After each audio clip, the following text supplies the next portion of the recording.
Swayam Prabha. Digital India. Educated India.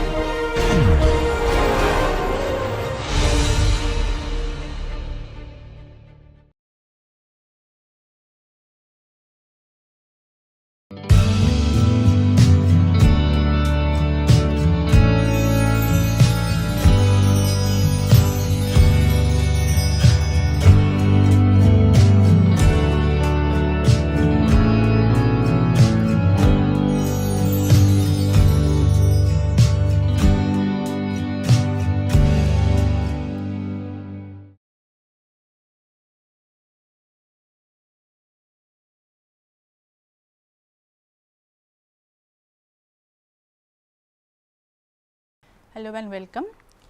This is the third part of module 8. So, this is essentially the last part of this course. In this course, in this part of the course, we will look at mental simulation and its relationship with language.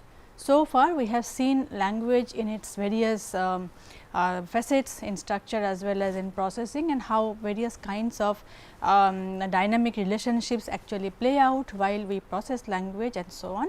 So, today we will look at mental simulation. Now, what is mental simulation? Mental simulation refers to reconstructing, recreating a kind of an event or an object or an understanding of an event and so on. So, once we have encountered a situation in life that gets represented in the mind in terms of the various modalities that are part of it, and then this is something we have looked at through image schema and its ramifications. Now, what happens when we face similar situations again, either directly or indirectly, that same experience gets recreated, and that is how we try to understand or we do understand those events. So, that is simulation, that is mental simulation. We simulate a particular scenario, and so this is how this is what we will look at in this part. So, the structure of the lecture is like this. So, first we will see the position of mental simulation in terms of cognition, and then we will look at various experimental studies, various evidence that we have gathered so far, and how they what is the relationship of those evidence with the theoretical standpoint. And then, because this is the last part of the course, we will also summarize the entire course. Let us go back a little bit and let us refresh our memory a bit. We started this course with the question as to what is cognition, and then we discussed various theories in terms of what constitutes cognition. So, in one of the most important and in fact, the most dominant theories of cognition talked about a kind of an abstract amodal kind of an interpretation of cognition. So, this particular theoretical point says that human mind manipulates abstract, arbitrary and amodal symbols, and this combination of manipulation and symbolic representation is what is the basic understanding of what cognition is. One of the most important aspects of this theory is that the mind has symbols which are abstract, arbitrary and essentially amodal. This we have discussed in the first part of the course. So, and as a result of this, since the mind stores various kinds of symbols, and then depending on the kind of action necessary, that there is a manipulation and various kinds of combination of manipulations, and that ultimately results in what we call cognition. So, that is basically the early view of what is called the disembodied cognition. However, the problem with this idea of cognition is that abstract, amodal and arbitrary symbols are not really connected to the real experience. They are abstract, they are the abstraction of what has happened. So, an image schema is just the skeletal of an experience. So, that does not have much connection with the real experience. Real experience is far more varied, far more, it has many more angles to it, many more modalities attached to it and so on. Hence, abstract arbitrary symbol manipulation cannot be said to have a direct relationship with the real experience. This is beautifully put forward by Swan. In this, they are floating free in some mental ether and are therefore essentially meaningless. So, it cannot be. So, it is essentially not tenable. So, the other view on this is that modal representations play central role in knowledge. So, modal representations basically talk about the sensory motor representation. Various modalities of visual, auditory, tactile and various other, all the 5 different sensory modalities do play a significant role in creating cognition, in understanding, in cognizing per se. So, starting from the ancient philosophers to empiricists to nativist philosophers, many believed that images of experiences play a role in knowledge representation. So, it cannot be amodal, it has to be modal, and there, because the images, the entire gamut of feelings associated with it, sensory motor input associated with it are also part of cognition. So, as per this standpoint, the brain captures modal states during perception action. These are the two very important notions that we have been seeing till now. So, while perceiving something and as well as while being indulged in some kind of an action. So, the brain perceives those modal states in terms of those actions and perceptions and then simulates the same to represent knowledge. So, when one comes across similar situation again, the same multimodal states, that is the same multimodal sensory motor states are reactivated and then an appropriate action is followed. So, we understand a new scenario by simulating a similar situation that we have already encountered and then we already know what to do. So, if you have already played with Rubik's cube and you find a new Rubik's cube which is slightly different, but you still know you can still simulate the notion of how to play Rubik's cube, what are the steps to be followed, how is the problem to be solved, then you simulate that knowledge while playing a new Rubik's cube. This is also true even when you are not indulging in the action yourself, but you see somebody else doing the same thing. For example, you watch your friend playing Rubik's cube. So, you understand his moves by simulating the moves that you had earlier utilized. So, this is how a simulation really works. So, similar reactivation can also be used for inference, recollection and language. This is what our primary focus is.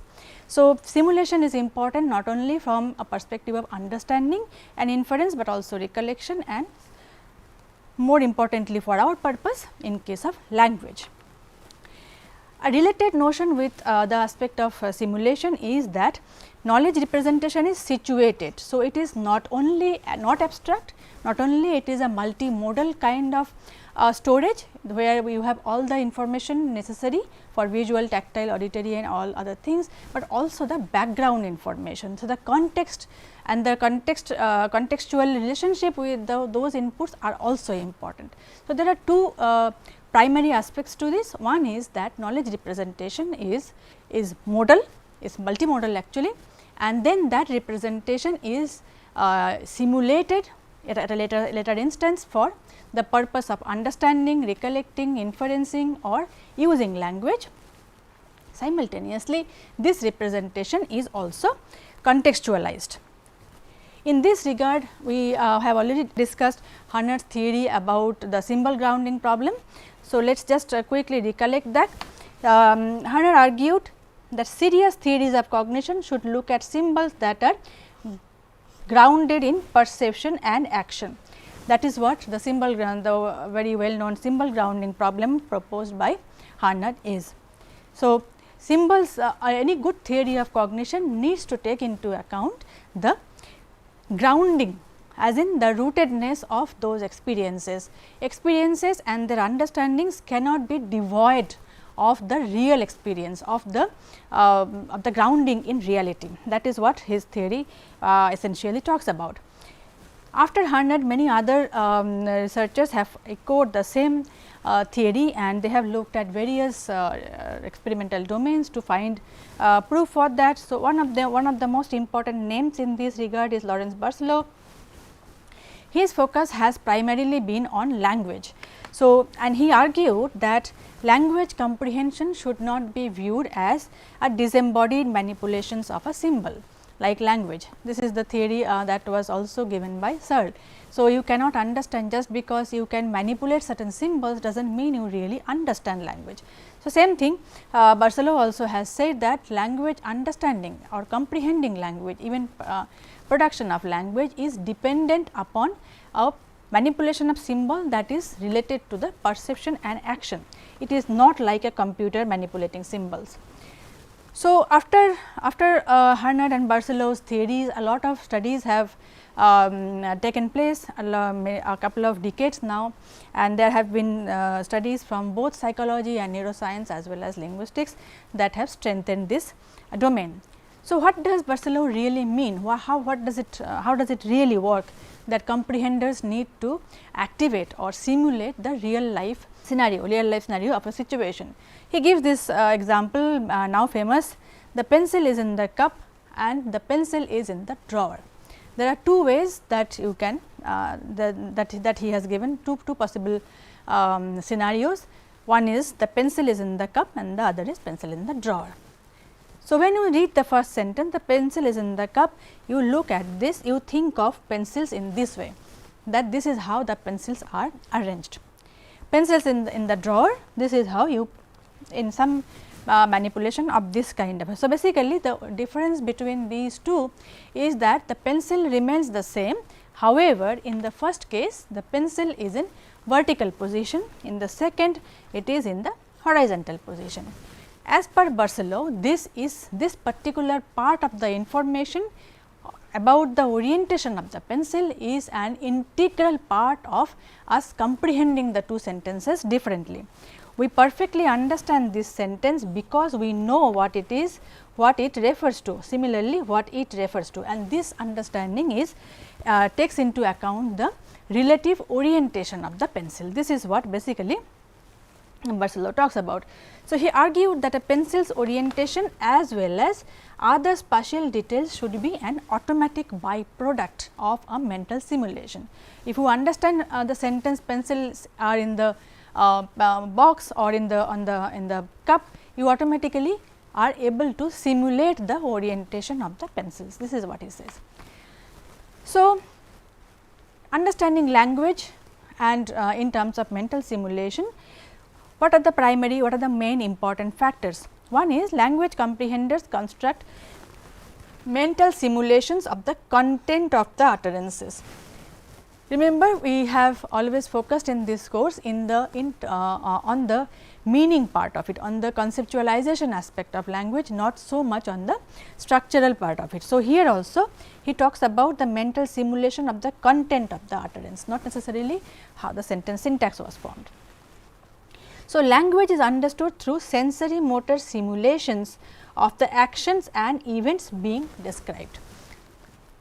Just as I just mentioned that we understand. So, he was playing football, the playing football and the event that you are talking about is understood perfectly fine by anybody who listens to the sentence, because we are capable of simulating the same experience. So, that is what basically talks about, that actions and events all are getting simulated as we listen. So, data from various behavioral experiments as well as brain imaging studies have found proof for this assertion. Now, what are these? Mental simulation is not a homogeneous entity, it has various finer nuances within it. So, some of these finer perceptual details include motion, shape, orientation, distance and location and so on and so forth. So, when you are simulating an event or simulating even an object, simple object, that object may have its orientation, it has its shape, similarly it has a location, close or far, and this kind of locations and so on. So, these are the finer aspects of a particular scenario that could be simulated, that have been looked at through various experimental paradigms. In this backdrop, the idea of an immersed experiencer has been given by researchers. The idea of immersed experiencer is primarily this, that the person comprehenders, anybody who is listening to a sentence or a word or anything, who is comprehending a linguistic input, they construct mental simulation in which they virtually place themselves inside the described events. For example, if you were reading a story, or even imagine yourself watching a movie, any movie. The reason why we empathize with the characters in a movie is because we almost consider ourselves transported into the scene. Similarly, for stories, when we are reading about reading a story, we given the descriptions of the surroundings of the protagonists, we can almost consider ourselves as part of the scene, as part of the event. So, that is what is the idea about immersed experiencer. So, when we are comprehending, we are taking the we are considering ourselves inside the event, described event, as a result of which we can be called immersed experiencers. So, the person, the comprehender is immersed in that experience.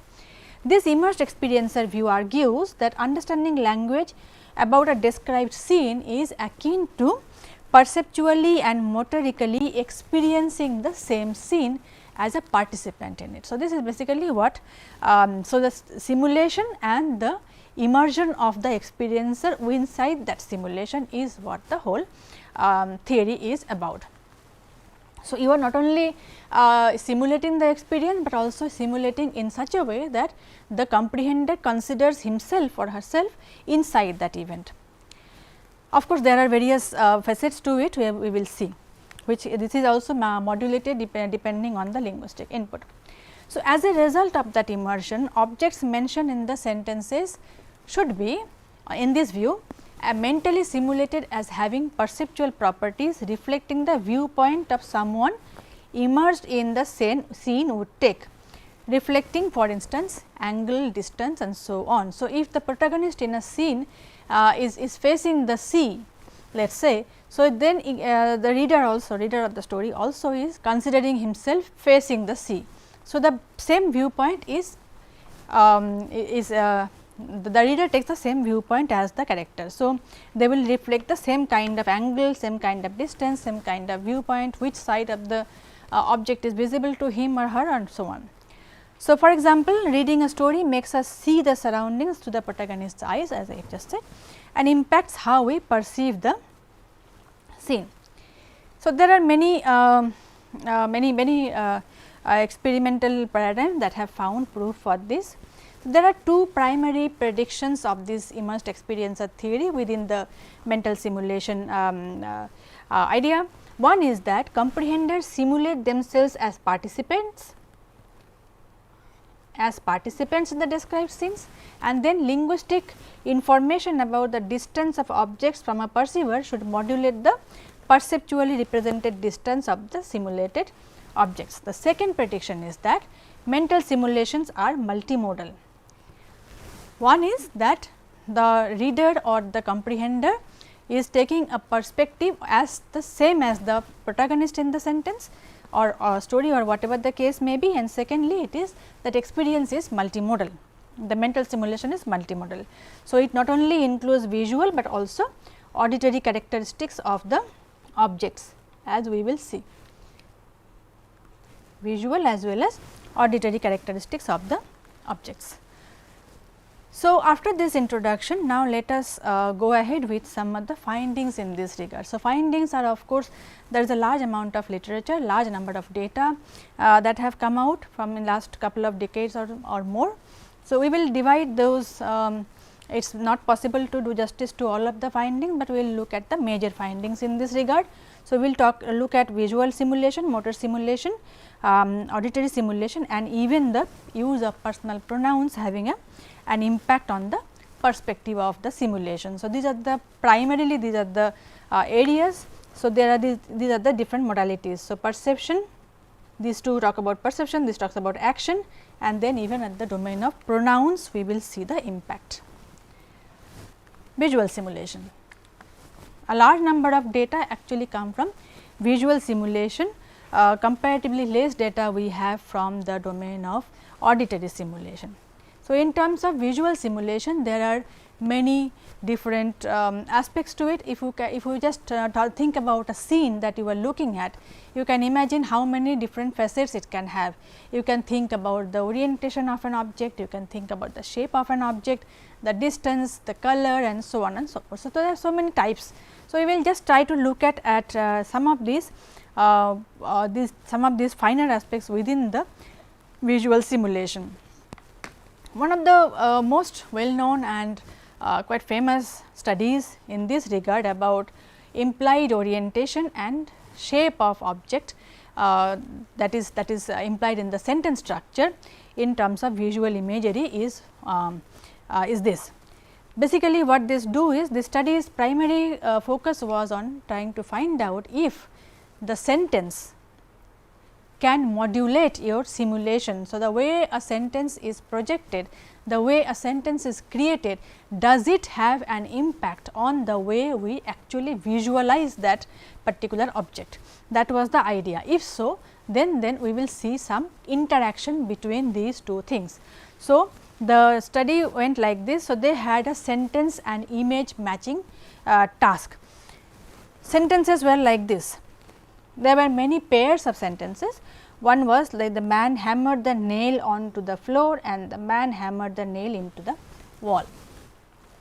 Similarly, there were many other manipulations of this particular structure.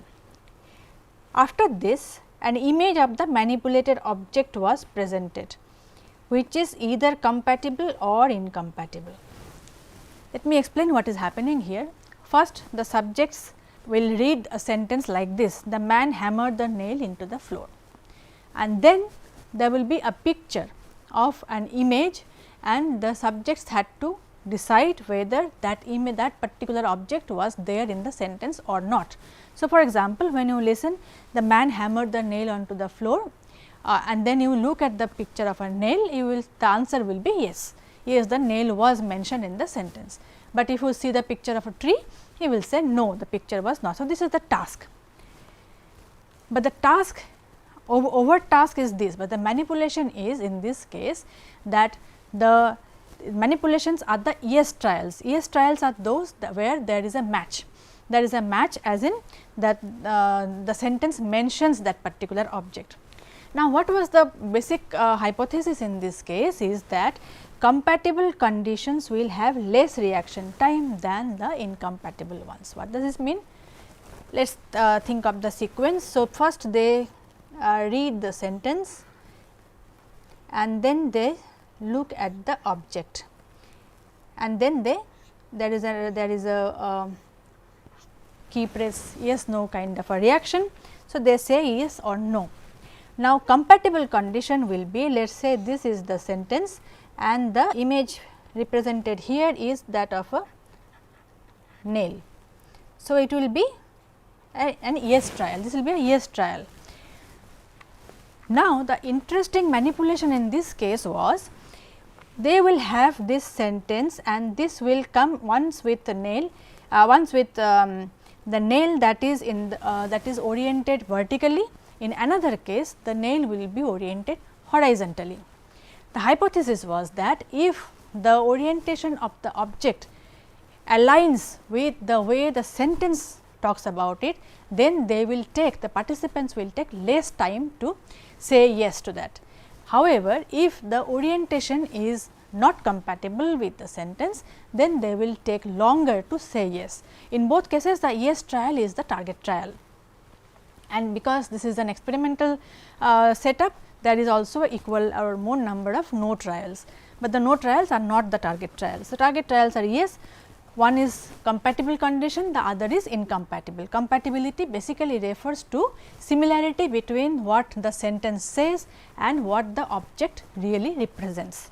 So, in case of when they are the same orientation, subjects took less time. RT is for reaction time, that is how long you take to give your answer. So, the subjects took considerably lesser time in when the object was in the same orientation as the sentence simulated. So, this is one of the earliest studies of language helping comprehenders simulate a scenario. So, when we read a sentence like the man hammered the nail into the floor, we are automatically simulating the orientation of the nail. Had it not been the case, it would not impact the judgment on the object. This is the hypothesis. If the sentence does not simulate, for example, it has nothing to do with how we look at the nail, how the nail was, it should not have any relationship whatsoever with the judgment of how the nail, whether it was a nail was present or not, but they did find a strong reaction, strong compatibility effect, which means that if they are similar, they took less time, which proved the point that actually we are simulating, the subjects were simulating the scene in their mind, and that is how they understood. So, results verify this hypothesis. Similarly, there are many other similar ones. For example, the eagle was in the sky versus the eagle was in the nest. In both cases, the same object, the bird was the same. In both cases, this was the eagle. But in one case, when you say that the eagle is in the sky, you already imagine the eagle with the wings spread. In the other case, the eagle in the nest will have the wings drawn in, and then you show them the picture of eagles in different either with the wings open or closed, and there will be the same kind of reaction time differences were found. So, participants in each of these sentence picture matching tasks were asked to just see the object. They were not asked to do anything else, just look at the object and then say whether it was there in the sentence or not. So, even when you are not actively helping them simulate, we are still simulating. This is what the major point of this line of research is. So, language mediates simulation.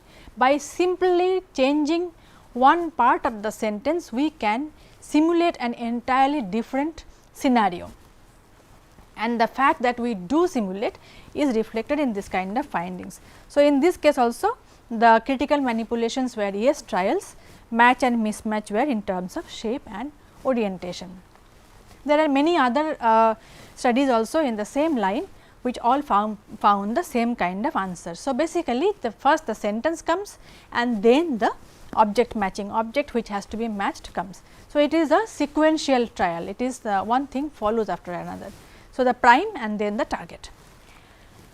Yet another domain of research within visual simulation is the condition of visibility, whether it is clearly visible or not clearly visible and so on. A very interesting study by Swayam and his group demonstrated that language comprehenders mentally simulate the visibility conditions of a described scene.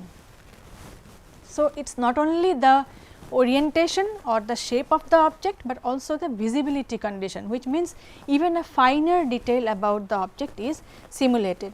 So, for example, they use sentences like through the fogged goggles the skier could hardly identify the moose, and there were many other sentences like this, and what they found was participant responded more quickly to a blurred image than to a high resolution image of the mentioned entity.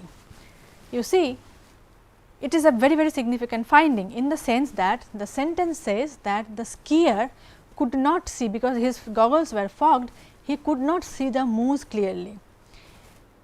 If the comprehender, if the reader or the hearer of the sentence is not putting himself in the skier's shoes, there should be no difference in him identifying. In fact, the high resolution image should be easier to identify than a blurred image. However, the reverse happened. Reverse happened after reading a sentence that talks about a blurred image. The participants actually found the blurred image far more quickly. They responded far more quickly to a blurred image. This is what is a proof of simulation. Similarly, yet another important group, and they studied that the experiment what they did was their experiment explored knowledge retrieval during use of words to think of an object. So far we have seen about shape, orientation as well as visibility, how clearly visible or not clearly visible the object is. In this case they talk about, they say if thinking of a word makes you simulate the whole thing, because conceptual knowledge is rooted in perceptual and action based representations. So, one such aspect of knowledge is the spatial information, as that is something very important. That information is extremely important for us to help to decide how to interact with an object, how far it is, how closely you can see the thing, and what are the other such aspects of the scene. So, they did a inside versus outside perspective study and its role on object recognition. They used sentences like this. There were three perspectives, one is inside, one is outside and one is a mixed perspective. Inside perspective used sentences like this: you are eating in a restaurant. So, what is happening here is you are eating in a restaurant automatically simulates a scenario where you are inside that scene. Outside perspective, you are waiting outside a restaurant, and then mixed perspective they have used, we are walking toward and entering a restaurant. So, this is a mixed perspective. What was the task? Task was to identify if the probe word, that is the target word for us, is a part of the object. So, is table a part of restaurant, is sign a part of restaurant, and so on. So, first the sentence that basically creates a scene in which the subject is either inside or outside of the scene, and then they have to simply decide if the probe word is part of that. The prediction was, if linguistically described perspectives affect the availability of conceptual information, then there should be a perspective, that is outside versus inside, and part location interaction. So, if the object, if the way linguistically the scene is described makes it has an impact on how you retrieve information about that particular object, then we will see an interaction. So, by putting you inside the restaurant, does it make you look closely, does it create a closer interaction between the subject and the objects inside that scene, or does it have no impact? This is what they tried to find out simply by using sentences in different ways. Nothing else, there was no other the task given to participant was simply to say, okay, you read this sentence and then you see the word and you tell us whether this object was, this word is part of that object or not. The result showed effect of perspective on the availability of conceptual knowledge. So, if you have read a sentence, you are eating in a restaurant and then you are given a word like table, you are quicker to identify. However, if you are eating inside a restaurant and the probe word is a sign, then there is a inhibition, there is a longer time that you take. So, by this they have proved, that the way linguistically mediated conceptual information is simulated, it affects the way you perceive words and their connections. Similarly, there is yet another interesting study in this regard, Houghton and Rapp. They look at shift in accessibility as a result of occlusion in the narrative. So, when what is occlusion? Occlusion is coming in front of or creating a distraction, creating occluding the view. So, you could see something and then something comes in between the viewer and the object and you can no longer see it clearly. So, if that kind of a scenario happens in the narrative, how does it impact the identification of the object? This is how the idea, this is what the question that they asked. So, the perceptual availability is the question here. Perceptual availability hypothesis talks about if the object is perceptually available to the protagonist, the reader will readily identify. So, this is again taking us back to the experiencer, immersed experiencer. So, if a particular object is perceptually available to the story, the characters in the story, then the reader also will have the same kind of understanding. They created stories. This particular experiment was carried out by using stories where the subjects read the story line by line. So, these are the 5 till here the story goes like this. So, Russ was in the hospital recovering from minor surgery. In the bed next to him was an older man named Marty. A television was attached to the ceiling between them. At Marty's side was a tall vase of flowers. Till here the story goes like this, and then it takes 2 turns. One is called the blocked version, blocked story, the other is the unblocked story. There are 2 types of continuations. So, the story had 2 parts. Till the 5th sentence, Russ's friends had only given him a get well card. So, this till here it is the same story, and then there are 2 types. One is the blocked story continuation, where a nurse came in and drew the curtain around. A nurse came in and attached a monitor to Marty's bed. Right. there is a problem here. This is the second sentence, this should be the one. A nurse came in, and basically the nurse comes in and puts a curtain around, and then because she needs to take some do some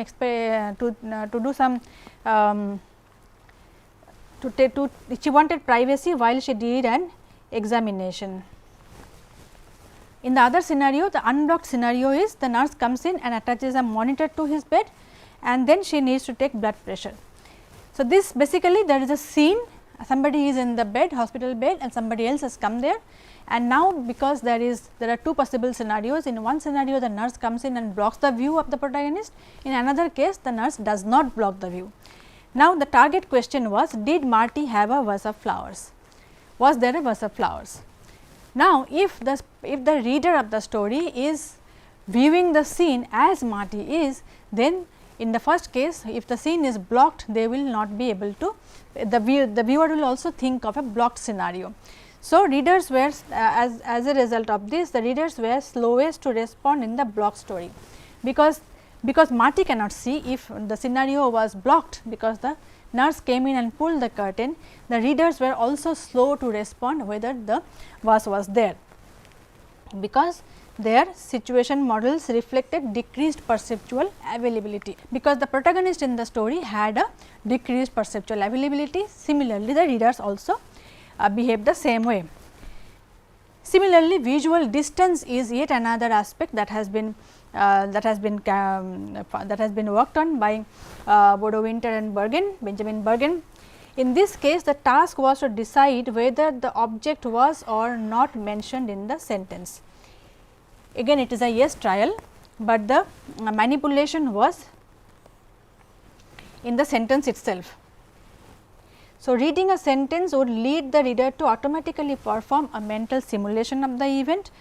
The more similar a subsequent picture is to the reader's mental situation, the more the reaction will be facilitated. So, these are the kind of sentences that they had.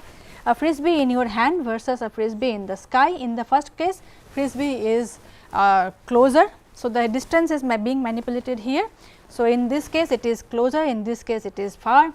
Similarly, you are looking at the milk bottle across the supermarket, or this is the far condition, and or you are looking at the milk bottle in the fridge, which is the near condition. So, they manipulated various sentence pairs that basically looked at the same object, but in two different distance condition, far and near. So, basically pictures showed objects in far and near condition. The situation sentences created either far or near condition, and then the pictures came in. They also had a far and near condition, which was basically manipulated by redoing their sizes. Now, one important thing to be remembered here is that the researchers in this case looked at objects that are token invariant. Token invariant basically refers to objects in the real world that display relatively little variation in sizes across exemplars. Basically, those objects that do not typically differ in sizes in the real world. So, a cricket bat remains the same shape and size wherever you go in the world. A football, the ball used in the football game remains the same size. So, basically, if you decrease the size of a football, then it creates the understanding of a distance. So, you are looking at the football from a distance versus you are looking at it from a close up, then it is near to you. That is the way the pictures were manipulated. Again, but here what happened was mismatch condition had higher response latency as well, but in the match condition you have a lower response latency when there was a match, like we have seen before. So, if you read a sentence that talks about far distance, like you see the milk bottle across the supermarket, and then you see an object, the same object, that the bottle of a milk in small size, then you recognize it much more quickly compared to if it is far, if it is near to you. So, if there is a match, the time is less. So, this shows when reading sentences about distant objects, comprehenders simulate smaller objects. So, when you think of distance, you think of the objects in a smaller size. So, this is also in terms in keeping with the earlier findings. Now, let us move on to auditory simulation. So, we not only simulate the visual aspects of a scene that the sentence talks about, but also the auditory information. How is that experimentally speaking, how is that carried out in case of both simulation of motion as well as other spatial features like distance. In case of auditory simulation, these are the two domains that have been studied primarily. So, in one study, while the study was basically reading and making sensibility judgments whether the sentences are meaningful or not. So, the participant listened to an auditory stimuli conveying motion towards, up, away, and 4 kinds of motions were integrated in the sentence. And then the auditory stimuli were bands of white noise manipulated to create the impression of motion. There were 2 things that are happening simultaneously. One is the participant listened to the white noise, there was through their earphone, to their headphone, then listened to a noise. Now, the noise was modulated, it was doctored in order to make it sound like there were 4 different motions that were depicted. One is the noise is going away from the participant, noise is coming closer basically by manipulating the amplitude. Similarly, they also manipulated it to make it sound like the sound is going upward or the sound is going downward. So, basically manipulating the sound input, auditory input through the headphone, which simulates, which creates an imagery of 4 kinds of different motions. Simultaneously, there were sentences that conveyed motion in 4 directions, all similar same 4 directions. They had to do a sensibility judgment task, simply read the sentence and say whether the sentence is meaningful or not. In this case, participants were faster in the mismatch condition. This is a very interesting finding. In this case we do not see a facilitation of the match condition. So, when they are hearing a noise that is coming closer to them and they are also reading a sentence that mentions something moving closer to the subject, to the agent, then there is a problem, then there is a higher reaction time as opposed to the mismatch condition. In the mismatch condition, they hear a sound going away from them, but the sentence depicts a movement towards them. This is the mismatch condition. In this mismatch condition, they were much faster in reacting. Now, how the researchers have explained for this? Explanation for this finding is that conflict arises when auditory perception system is required to process 2 stimuli at the same time. What is happening in this case? Till now we saw there was a prime, a sentence will be displayed first, and then after that they have to do a judgment task. So, in that case we see a facilitation, that if you have already simulated a near object and then you see an object that appears to be near, you are quicker to react. However, in this case both the stimuli were given simultaneously. So, you are making the perceptual system busy with 2 different tasks at the same time. Now, when that happens, there is a conflict, and that conflict is seen in the reaction time. So, the sound of the motion described in the sentence and the sound of the auditory motion stimulus are in conflict with each other, because they both are using the same perceptual system. Yet another study by Winter and Bargain 2014 talked about, this is again a sentence sound matching task. What they did was, participants read sentences and subsequently heard sounds of objects or animals that were either mentioned in the sentence or not, similar kind of design. So, the participants' task was to verify whether the sound they heard was of an entity in the mentioned in the sentence, just like the picture and sentence matching task before. So, you listen to the you read the sentences and then hear a sound, and then you have to say whether the sound was present in the sentence or not. Manipulations, again the same kind of manipulation. Sentence mentioned 2 kinds of distances. Sound volume basically refers to the again the distance. If it is loud, it is nearer. If it is not loud, it is very far. So, sentences were like this. This is just an example. There were many such sets. So, someone fires a handgun in the distance. So, this is the far condition. right next to you someone fires a handgun. So, these two kind of sentences is creating is simulating two different kinds of perception of the sound. If somebody fires a handgun right next to you, the sound will be much higher, much louder as opposed to when it is far away. What is the result showing? Matched condition yields significantly shorter response latency. Again in this case, one thing follows another, the sentence precedes the sound. So, when they listen to a sentence like right next to you somebody fires a handgun and then you hear a very loud noise of a handgun, you say yes, this was there. But if you have the reaction time is much shorter, but if you hear a very faint kind of sound of the handgun, you take longer. This is what the finding says. So, facilitation effect was seen. This study points out that simulation is multimodal. So, not only it is visible in terms of the simulation is impactful only when in the visual domain, but also in the auditory domain. So, it is basically multimodal. So, simulation is not only present, not only is simulation proven through these experiments, but also that the simulation is multimodal. So, these are the hypotheses that we started with. So much so that even the use of personal pronouns can modulate the way simulation really works.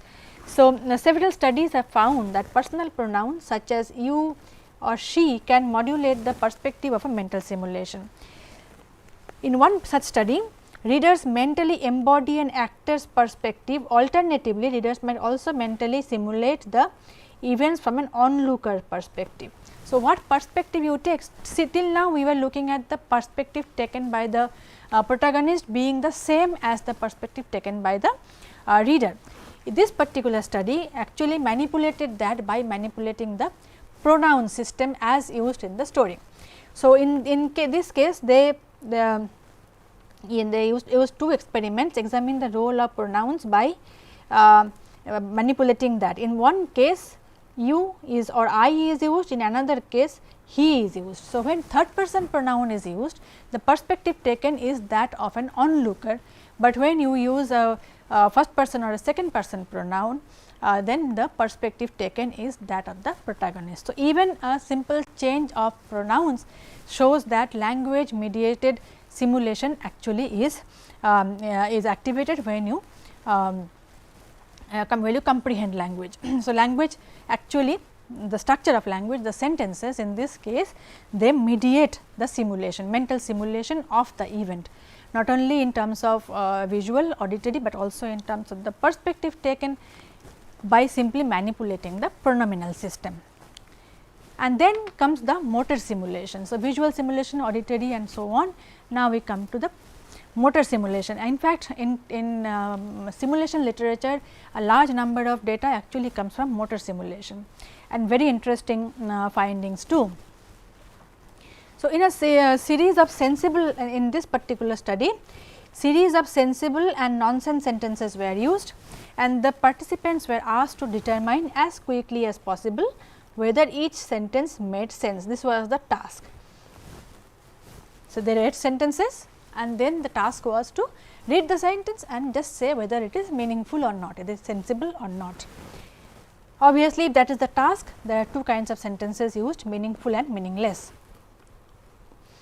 What are the sentences? But the sentences that were used were manipulated in terms of movement. One is open the drawer, put your finger under your nose and so on. In this case, the implication is that there is an action towards the body. When you open the drawer and open a drawer, there is a movement of the hand towards your body, towards the body of the agent, the speaker.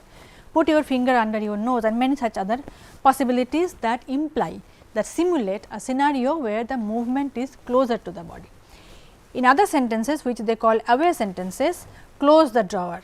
So, when you close the drawer, your hand moves away from the body. Put your finger under the faucet and so on. Similarly, they also had these meaningless sentences because the task was to judge the sensibility of the sentence. So, the meaningless sentences were like boil the air and so on. The manipulation here was the button press, which was very cleverly manipulated.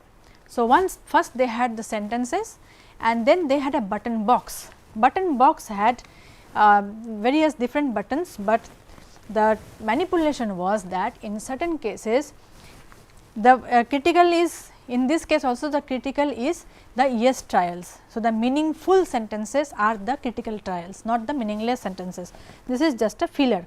So, meaningless sentences were a filler, they are distractors, but the critical trial were the meaningful sentences. Now, the test was to see if you read a sentence that implies a movement toward the body, and then you have to subsequently perform an action that is either similar to the sentence or opposite to the movement that is mentioned in the sentence. Is there an interaction?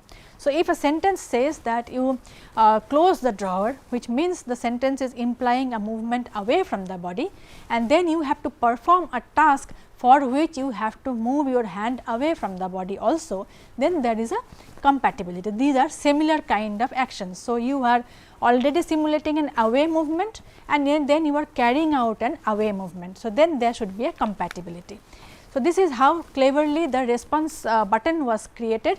So, the buttons that you they were manipulated in two ways. In one case, in some of the cases the yes button was near to the participant, in some cases the yes button was they used a button box, and let us just imagine something like this, and there was in some cases the yes button was this, in some cases the yes button was this, and the middle button they had used for moving the sentences. So, they started the experiment by moving the middle button.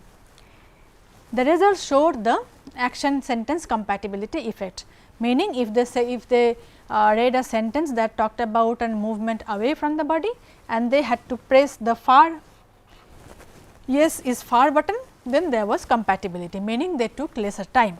This was a facilitation. So, now we have seen a lot of data, a lot of studies both in terms of visual as well as auditory as well as motor movements that can be simulated through language. Now, we have seen that there are two possible kinds of impact. Simulation is there, but does mental simulation facilitate the effect, facilitate the subsequent action, or does it inhibit the subsequent action? So, there are two possible effects of that simulation. So, the studies represented so far show a dynamic relationship. As the sentence unfolds, the simulation also unfolds. So, between depicted aspects in the linguistic input and the reaction of the participants. This is dynamic. Often we see a facilitation effect, and we describe the findings in the light of activation of the same networks. However, there are also findings that show a reverse pattern. So, often we see facilitation, but also sometimes we see a reverse pattern. These two different kinds of findings can be understood in terms of these two effects. One is called the compatibility effect, the other is called the interference effect. Two things happen in case of simulation and the reaction of the participants. The way they interact, it is dynamic, and this can have two different types, two different manifestations. One is the compatibility effect, the other is the interference effect.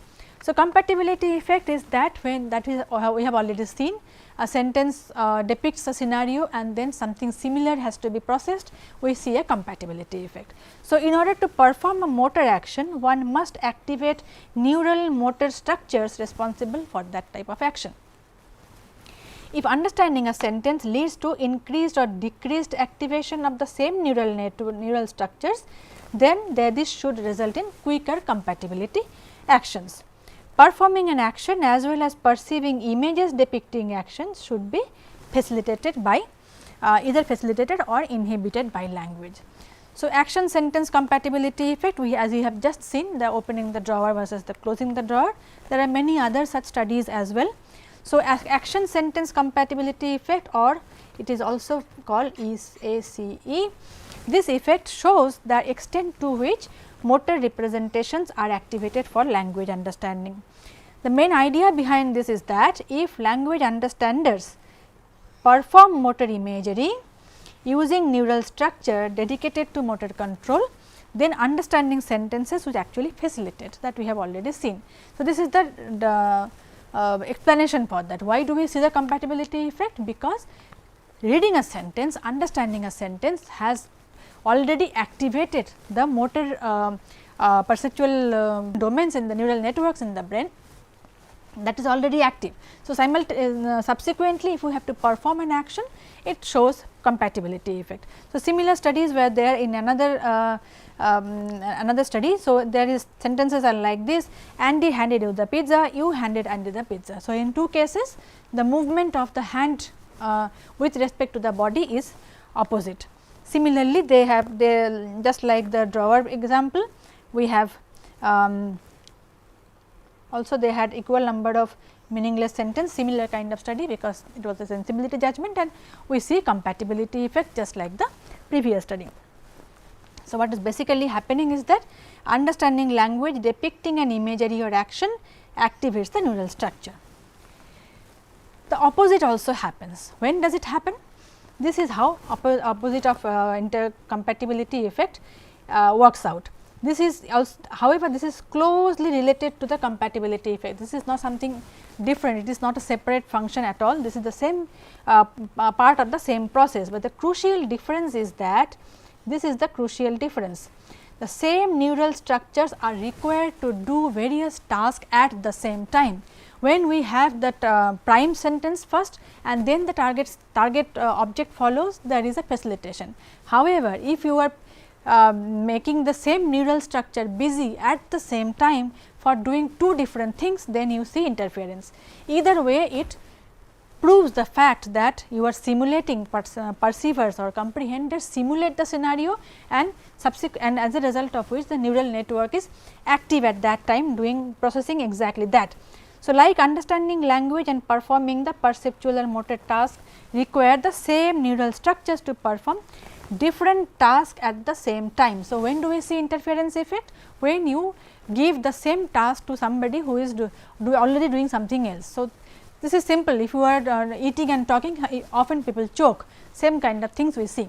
So, if you are making the neural network do the same at the same time, you are making them do two different things, we will see interference. Interference effect again has been seen in various domains. One of the most interesting is the domain of visual interference effect. The study of visual interference actually goes back a long way. Perky effect was seen in 1910 probably. So, what is Perky effect? Perky effect shows that in her experiment she showed that visual imagery affects visual perception. So, while you are imagining something and there is simultaneously the object present in the screen, you will think you are still imagining. This is what Perky's finding was. So, the experiment was like this: the participants and subjects were asked to imagine something while staring at the blank screen, that was presented in front of the participants. So, they were told to imagine a leaf or a banana or something. As the participant is busy imagining, looking at the blank screen, the object that they have been asked to visualize is actually projected on the screen. Gradually, first under the threshold of perception, and gradually it gets higher resolution and becomes more and more clear. However, the interesting aspect of this is that the participant thinks, even when the object is clearly visible in the screen, he or she thinks that he or she is still imagining the object. So, this is what the famous Perky effect is. Visual imagery can affect visual perception. This is the same paradigm that has been utilized in many subsequent research experiments. Many permutations were later on carried out.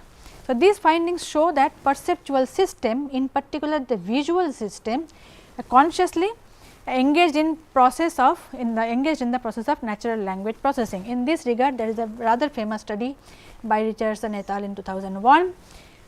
What they showed was processing language about concrete or abstract motion along different trajectories in the visual field. Now, we can talk about visual imagery that a sentence depicts. So, the frisbee is in the sky, frisbee in the hand, and so on.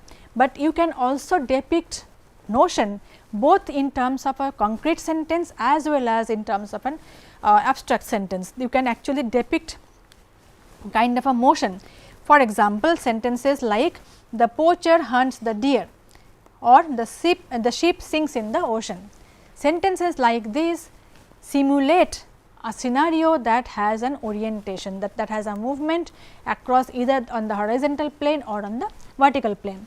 So, what they do is that the sentences that creates abstract motions along different trajectories in the visual field. Sentences were given, subjects heard sentences whose content had implied visual characteristics. So, they hear these sentences.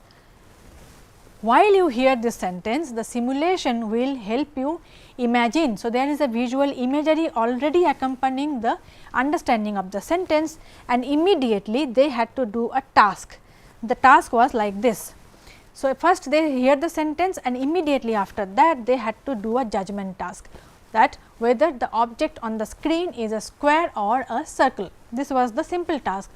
There is no connection whatsoever between the sentence or on with the image on the surface, but the manipulation here is very crucial. So, in one case the poacher hunts the deer, this implies a horizontal, arrows move like this, arrows do not typically arrows do not go in the vertical scenario, vertical orientation. Now, if you have heard this sentence and then subsequently you have to do a judgment task, you have to do a identification task whether it is a circle or a square. Now, the crucial manipulation was that if you have heard the sentence of poacher hunting a deer, and then these two objects appear on the horizontal plane, they will take more time to for the judgment. If you have this kind of orientation after the sentence, then time taken will be less, and this is exactly what they found. So, in a sentence like offended, even abstract notions like offense, offended, lifted, so on and so forth also simulate kind of a movement either on the horizontal or on the vertical plane. And then subsequently immediately after that, if they are required to utilize the same visual field for a different task, then there is an interference effect that is seen. Similar kind of interference we also see in terms of motor activities, motor interference effect. This is in case of cross modal methodology. This is a rather well known very famous study by Benjamin Bergen, and he has done many versions of this. This is a image verb matching pair as similar. So, there are different kinds of possibilities. So, there are stick figures doing various things, three kinds of and they call it affector. They use different kinds of affector, hands, legs and mouth, and there are pairs. There is one image and then there is an word, there is a verb. The task was to say whether there is a match. So, this is a match scenario, this is a match scenario. For example, the character is hopping. So, if you see a character hopping and then you see the word hop, it will be an yes answer, but the critical answers were actually the no answers. The mismatch was the main target here. So, they had two different kinds of mismatch condition. One is the same affector is being used, but they do a different task. So, in this picture is showing hopping, but the word says punt. There are two different things that the affector, same affector is doing. Similarly, in this picture the character is scratching his hands, but if you give the word juggle, then there is a mismatch. What they found was that subjects took longer in cases of mismatch when they shared the affector rather than when they did not. So, for example, both this case and this case are mismatch conditions. However, similarly this. So, this is a mismatch because the person is screaming. This is also a mismatch. So, you see the picture of the stick figure screaming and the word appearing after that is kick, there is absolutely no problem. The subjects took considerably less time to say that they do not match. However, most critical was this particular pair,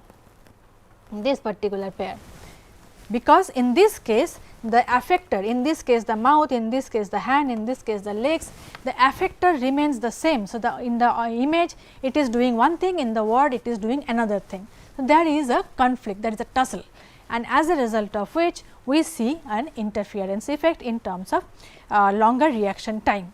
So, all these studies, whether it is compatibility effect or it is interference effect, we see that sentences or words basically we simulate a scenario, and on the basis of that the simulation automatically leads to a neural activation, and then depending on what kind of task has been given, if it is task is subsequent to the prime, then we see a facilitation, and if it is simultaneously happening or happening in quick succession, then we see an interference effect. So, either way we understand that comprehenders simulate the object or event presented in the sentences, and evidence is both from compatibility and interference effect are evidence of the same hypothesis. So, this language driven mental simulation is multimodal as seen through visual and auditory modalities. So, this is about simulation and its relationship with the with language comprehension. So, this is the last part of the course. So, let us go through a quick summary of what we have done so far from the beginning. So, module 1 we talked about the background, the theories of cognition and cognitive exploration into the nature of language and knowledge. Second module talked about conceptualization as a process, and within that process we looked at the relationship between language and the mental functions, the expressions. Module 3 we took the exploration further in the same conceptualization process, but we looked at the issues from the perspective of frames and how frames make us understand various different conceptualization of the same event or the same situation and so on. So, seemingly irreconcilable standpoints can be understood through the use of frames. Module 4 looked at the embodiment hypothesis in terms of image schema and how it interrelates with the language structure and language understanding.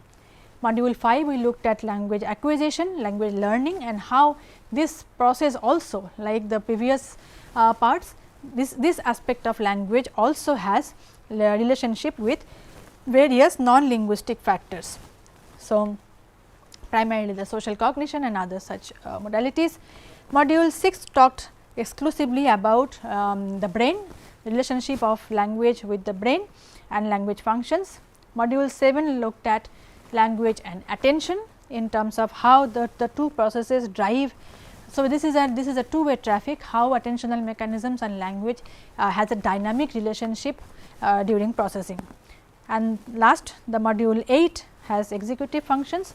We looked at executive functions through various language systems.